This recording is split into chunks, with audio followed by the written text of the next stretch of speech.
to premises. These older people, they'd befriend us and buy us alcohol. And, if we were going to a house party, they'd come as well and buy all the drink. Okay, so the people who met in the group, the adults, would meet the minors, the children, minors, outside and buy them alcohol and take them to parties. Yeah, that was very common. Plenty of someone bought me a drink. I used to hang around mainly with the older people when I was there. And at one point they brought me to a nightclub, which now looking back, I'd never bring a young person to a nightclub like that. No.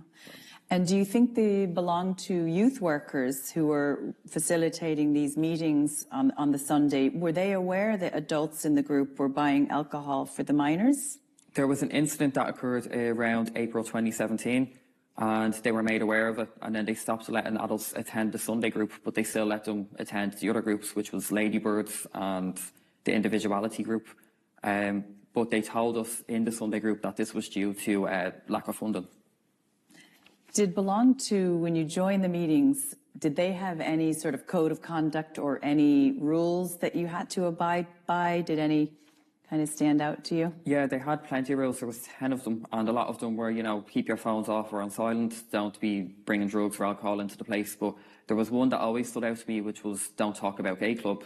So that was if you were to see another attendee on the street, you weren't allowed to talk to them. You weren't supposed to. You could get in trouble if you did. This was because they were like, you don't want to out someone, but it really kind of felt like they were trying to isolate us.